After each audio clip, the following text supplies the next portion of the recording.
सर्वांना नमस्कार। आणि आज या ठिकाणी या कार्यक्रमासाठी खास करून आज आपणास मार्गदर्शन केलेले डॉक्टर रामचंद्र साबळे साहेब, माजी सहयोगी अधिष्ठाता कृषी महाविद्यालय पुणे आणि त्याचबरोबर कृषी हवामान शास्त्रज्ञ म्हणून गेले 35 ते 40 वर्ष काम करतायत। रिटायर होऊन त्यांना जवळपास आता 10 वर्ष होऊन गेले, तरी सुद्धा अगदी उत्कृष्ट पद्धतीनं काम करतायत आणि शेतकऱ्यांच्या मदतीसाठी उभा राहतायत। ते आता आपल्याला मार्गदर्शन केलंय। त्याचबरोबर या कार्यक्रमास खास करून उपस्थित असणारे जयवंतराव जाधव साहेब, प्रमुख कृषी हवामान शास्त्र विभाग कृषी महाविद्यालय पुणे। त्याचबरोबर हा कार्यक्रम ज्यांनी घेतला ते शंतनू पेंढारकर साहेब, प्रमुख आशय मेजरमेंट पुणे आणि स्वयंचलित उपकरण शेतकऱ्यांसाठी म्हणा किंवा वेगवेगळ्या क्षेत्रासाठी आज ते वेगवेगळी उपकरणं तयार करून आपल्या सर्वांच्यासाठी एक चांगल्या पद्धतीचं इन्स्ट्रुमेंट्स देत आहेत। त्याचबरोबर डॉक्टर उचलकर म्हणून गुजरातवरून काहीतरी जॉईन झालेले आहेत। त्याचबरोबर श्री राकेश आणि खास करून आमच्या या संशोधन केंद्रावरून आमचे सर्वच कर्मचारी शास्त्रज्ञ मंडळी आज या ठिकाणी या कार्यक्रमास उपस्थित आहेत। खूप आनंद वाटला। खरं वास्तविक आपण जर पाहिलं तर आज आपणाला आहे या परिस्थितीमध्ये 2 प्रकारच्या कंडिशन ऑब्झर्व झालेल्या आहेत। म्हणजे काही ठिकाणी कमी पाऊस झालेला होता, तर काही ठिकाणी अधिक पाऊस झालेला होता। म्हणजे आता काही ठिकाणी कमी पाऊस झाल्यानंतर तर 1-2 आता परतीचा पाऊस पण झाला, परंतु तसं बघायला गेलं तर सर्वसाधारण बघितलं तर काही भागामध्ये अजून सुद्धा कमतरता पावसाची जाणवत होती आणि ते आता जरा चालू झालेला आहे पाऊस। परंतु बऱ्याचशा ठिकाणी अधिक पाऊस झालेला आहे आणि या दोन्ही परिस्थितीचा जर विचार जर केला, कमी पाऊस म्हणा किंवा अधिक पाऊस म्हणा, पेरण्या मात्र रब्बीच्या लांबलेल्या आहेत। पेरणी या काही ठिकाणी चालू झाल्या आणि 15 दिवसाचा खंड पडला, त्यामुळं काही पेरलेलं सुद्धा उगवण्यास अडचणी आलेल्या आहेत आणि त्याचबरोबर पेरण्या म्हणजे पूर्ण अशा चालू झालेल्या नाहीत। म्हणजेच याचाच अर्थ यावर्षी आपणाला असं दिसतंय की 8 ते 10 दिवसानं पेरण्या ह्या परत अजून पुढे सरकतील असं वाटतंय। कारण का आता वापसा येणार नाही 3 ते 4 दिवस आणि जर का 16 तारखेपासून जर 16 तारखेपर्यंत पाऊस जर पडला तर आणखी 3-4 दिवस पुढे जाईल, वापसा येणार नाही। म्हणून या परिस्थितीमध्ये आपणाला काही ठराविक पिकांचं नियोजन करणं अत्यंत गरजेचं आहे। आणि खास करून मी उल्लेख करेन, मी या भागामध्ये जे काम करतोय गेले 7-8 वर्षापासून की कोरडवाहू क्षेत्रामध्ये, तर या भागातील ज्वारी हे मुख्य पीक आहे। त्याचबरोबर कोरडवाहू हरभरा असेल, करडई असेल आणि आजच्या या कार्यक्रमाच्या ओघानं मी असं सांगू इच्छितो की इतरही ठिकाणी जी काही महत्वाची पिकं घेतली जातात, उदाहरणार्थ मका असेल, हरभरा असेल, गहू असेल, तर त्याबद्दलही आपण अगदी थोडक्यामध्ये काय नियोजन करता येईल रब्बीचा विचार करून, तर याबद्दल मी थोडक्यात आपणास सांगू इच्छितो। खास करून आजच्या घडीला आहे या परिस्थितीमध्ये आपण नियोजन करायचं जर असेल तर आपणाला ज्या ठिकाणी पिकं पेरल्यानंतर समजा उगून आले असतील, समजा एखाद्या वेळी 15 ते 20 दिवस एखाद्या काही पिकांना झाले पण असतील, म्हणजे उदाहरणार्थ आपण करडई जर घेतली तर वेळेत पेरणी केलेला असेल तर 15 ते 20 दिवस आज त्या पिकाला होऊन गेलेले आहेत।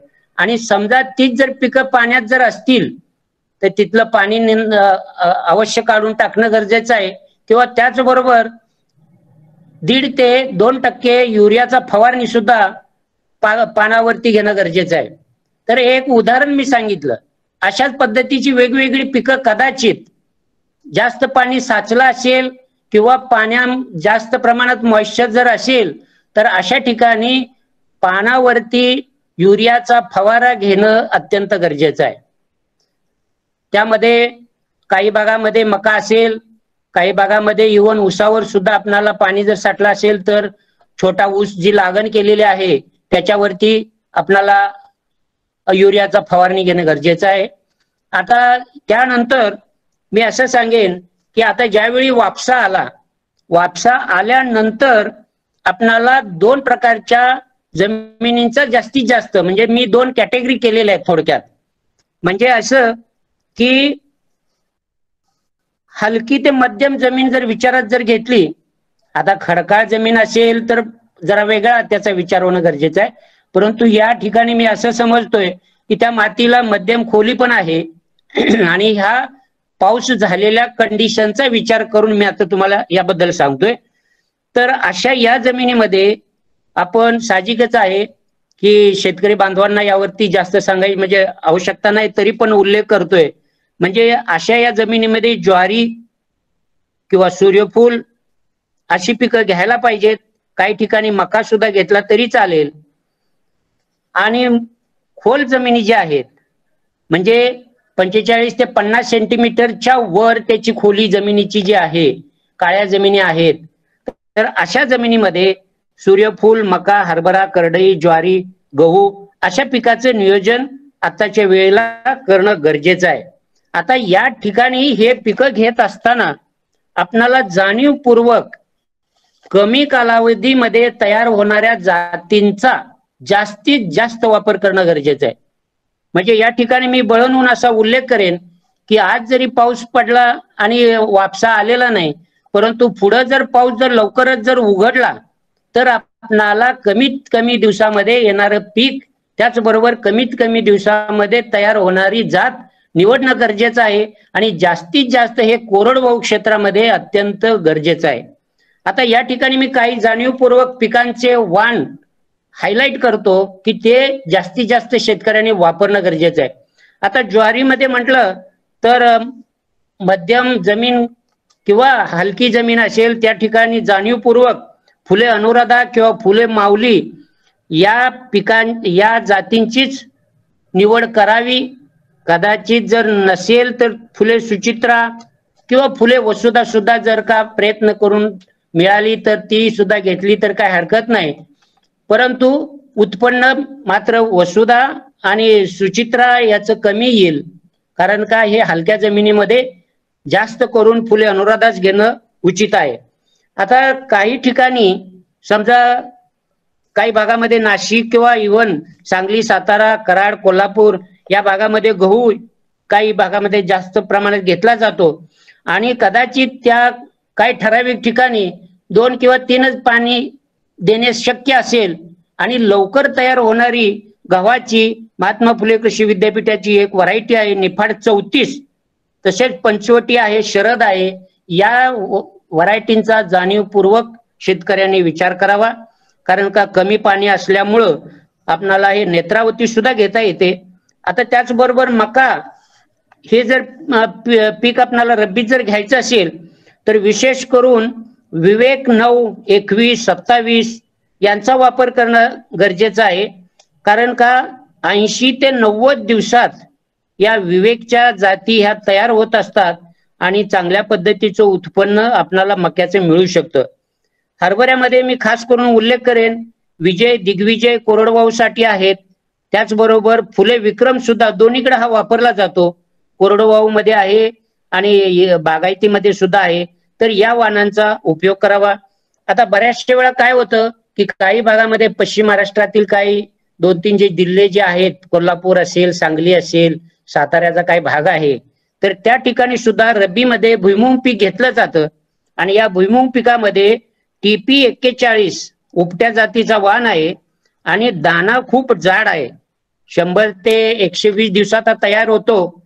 परंतु हा जर घेतला तर चांगल्या पद्धतीचं आपणाला उत्पन्नही मिळतं आणि थंडीच्या दिवसात ओल्या शेंगा सुद्धा बाजारामध्ये जर त्याला मागणी राहते, म्हणजे जानेवारी फेब्रुवारी यामध्ये, तर चांगल्या पद्धतीचं आपल्याला नियोजन करू शकता तुम्ही. आता परत एक दुसरे 2च महत्वाचे पिकं सांगतो.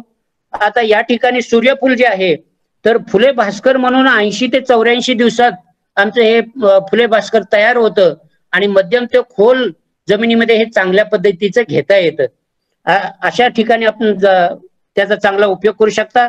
करडईमध्ये SSF 658 किंवा SSF 708 ही काटेरी जात आहे आणि एक जे आहे 658 हे बिगर काटेरी आहे. तर या जातींचा जाणीवपूर्वक उपयोग जर केला तर चांगल्या पद्धतीचं उत्पन्न घेता येते. सकाळीच आमची ॲग्रो ॲडवायझरी झाली आणि सर्व शास्त्रज्ञांनी आम्ही चर्चा केली, तर त्यामध्ये असाच सूर आम्हाला निघाला की 8 ते 10 दिवस ह्या पेरण्या पुढे जाणार आहेत. आणि त्यामुळं जे आम्ही सांगतो की बाबा ऑक्टोबरच्या 15 पर्यंतच करडई पेरणं गरजेचं आहे, परंतु आता हे पुढं मॉइश्चर जमिनीमध्ये चांगल्या पद्धतीचं असल्यामुळं आणि पेरणीला आता आपल्याला थोडस पुढे गेल्यामुळं तुम्ही 8 ते 10 दिवस अजून सुद्धा करडईची पेरणी केली तरी अडचण येऊ नये असं वाटतंय, कारण का आता पेरणी तरी करावीच लागणार आहे. आणि आता अगदी थोडक्यामध्ये दुसरा एक विषय या ठिकाणी घ्यावा असं मला वाटलं. उदाहरणार्थ चारा पिके. काय झालेलं आहे की बऱ्याचशा वेळा या ठिकाणी खूपच पाऊस पडल्यामुळं काहीच करायला येत नाही, बऱ्याचशा अशाही अडचणी आलेल्या आहेत. आता काय करायचं, 8-8, 10-10 दिवस पाणीच समजा बऱ्याचशा तालीमधलं जर हटत नसेल तर काय उपयोग करता येईल. तर चाऱ्याची काही पिकं जी आहेत ते सुद्धा आपल्याला विचार करता येईल.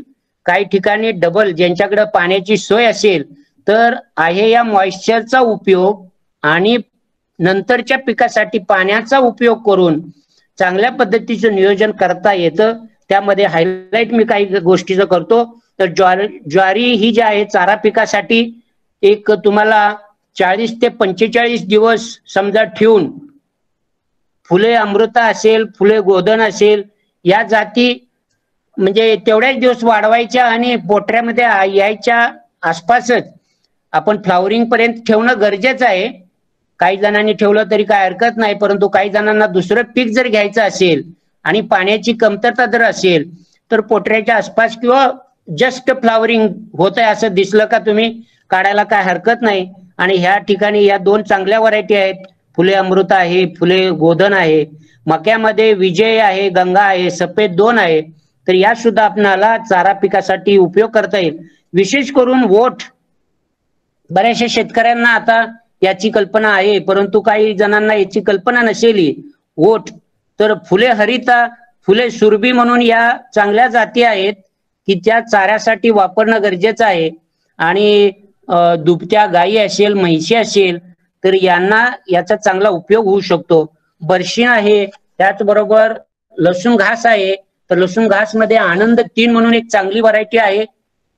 त्याचबरोबर चवळी सुद्धा घेता येईल आपल्याला. अगदी थोडक्या म्हणजे 30 ते 40 दिवसात त्याच्यानंतर आपल्याला आणखी चवळीचं चांगल्या पद्धतीचं श्वेता म्हणून आमची व्हरायटी आहे की खूप छान पैकी आहे. तर त्याचं सुद्धा आपल्याला फॉडर चांगल्या पद्धतीने उपयोग करता येईल. तर अशा बऱ्याचशा काही गोष्टी ज्या आहेत त्या जाणीवपूर्वक जर केलं तर आपणाला येणाऱ्या कालावधीमध्ये जो काही कमी पाऊस किंवा जास्त पाऊस पडलेल्या ठिकाणी या परिस्थितीवर मात करण्यासाठी आपणाला चांगल्या पद्धतीने पुढे जाता येईल आणि शेतकऱ्यांना 2 पैसे चांगले मिळतील ही अपेक्षा आहे. आता खरं वास्तविक हा जो कार्यक्रम जो पेंढारकर साहेबांनी घेतलेला आहे की इन्स्ट्रुमेंट्स, आम्ही ज्या ठिकाणी आमचे 2 दत्तक गाव आहेत, नरोटेवाडी आणि बाणेगाव म्हणून, त्याचबरोबर इकडं दक्षिण सोलापूरमध्ये दुसरे 2-3 गावं आमची आहेत. या ठिकाणी आम्ही म्हणजे पर्पजफुली प्रत्येक वेळा जात असतो, शेतकऱ्यांना मार्गदर्शन करत असतो आणि त्या प्रत्येक वेळा असं जाणवतं की त्या गावामध्ये, त्या मंडळमध्ये ऍटलिस्ट एक तरी प्रयोगशाळा असावी की ज्या प्रयोगशाळेमध्ये निदान पाऊस तर मोजणारं मोजमाप असावं, टेम्परेचर दाखवणारं मोजमाप असावं, त्याचबरोबर जमिनीतील तापमान आणि सॉइल मॉइश्चर दाखवणारं तापमान असावं. अशी काय ठराविक तरी ह्याची सोय खरं वास्तविक म्हणजे सरकार लेवलला याचा म्हणजे जाणीवपूर्वक विचार करून असं देता येईल का, कशा पद्धतीने देता येईल. आजकाल बचत गटाचे भरपूर चांगले प्रयोग होत आहेत. ते बरेचसे शेतकरी जे आहेत बचत गटातले महागडे पिकं घेत आहेत, शिमला मिरची असेल किंवा आता बरेचसे जे अगदी उत्कृष्ट पद्धतीनं पीक आणि रेटही त्यांना बऱ्याचशा चांगल्या पद्धतीने मिळतो. बरेचसे लोक काही गावठी पद्धत म्हणू किंवा मोजमाप करण्यासाठी उदाहरणे देतो, पाऊस मोजण्यासाठी काही आपण पाणी पिण्याची बॉटल आहे ते कापून लावतात, किती पाणी आहे ते मोजलं जातं वगैरे वगैरे. परंतु त्या ठेवत असताना तिचा अँगल त्या बॉटलचा किंवा त्याच्यात कशा पद्धतीनं पाणी पडतंय, तर हे मोजमाप हे शास्त्रयुक्त होणं गरजेचं आहे. चांगल्या पद्धतीनं जुगाड असला तर चांगलीच गोष्ट आहे. आजकाल जुगाडचं वेळ आहे, जुगाडचं चांगला सध्या बोलबाला आहे, काय हरकत नाही. परंतु ते काम मग होणं गरजेचं आहे चांगल्या पद्धतीचं. आणि शेतकऱ्यांना हे जर केलं तर शेतकऱ्यांना फायदा होणार आहे आणि सरकारचा पैसा वाचण्यास मदत होणार आहे. एकीकडे थोडीशी गुंतवणूक जरूर होईल, परंतु गुंतवणूक झालेला त्याचा फायदा चांगल्यासाठी होणार आहे. आता या ठिकाणी मी जास्त न बोलता माझे 2 शब्द आपण ऐकलेत त्याबद्दल मी सर्वांना धन्यवाद देतो. आणि पेंढारकर साहेब असतील आणि त्यांची टीम असेल, त्यांनी हा एक कार्यक्रम एक वेगळ्या पद्धतीनं घेतला. आमचे बरेचसे शास्त्रज्ञ मंडळी म्हणले की सर आपणच एक आपला कार्यक्रम घ्यायला पाहिजे होता. तर आम्ही म्हणलं काय हरकत नाही, आम्ही सुद्धा एक पुढच्या आता सध्या आमच्या बऱ्याचशा ऍक्टिव्हिटी चालू आहेत, पेरणी आहे, काय रिपोर्ट जमा करायचे आहेत. तर या गोष्टी सगळ्या विचारात घेता हा एक म्हटलं सुद्धा सध्या एक चांगला पर्याय त्याने आपल्याला उपलब्ध करून दिलेला आहे पेंढारकर साहेबांनी. आणि असे मेजरमेंट पुणे या संस्थेत गेल्या मी जवळजवळ 7-8 वर्षापासून म्हणजे थोड्याफार प्रमाणामध्ये त्यांच्या सानिध्यात मी ज्यावेळी पुणा कॉलेजला असताना सुद्धा 1-2 वेळा त्यांच्या सेमिनार अटेंड केलेला आहे. आणि गेल्या 5-6 वर्षापासून तरी सोलापूरला असताना बऱ्याचशा वेळा चर्चा होते. या ठिकाणचं वातावरण असेल, इथला पीक पाणी या कसा रिस्पॉन्स आहे याबद्दल. तर त्या सर्वांचे मी आभार मानतो. खास करून पेंढारकर साहेब असतील आणि त्यांची टीम असतील यांचा आभार मानतो.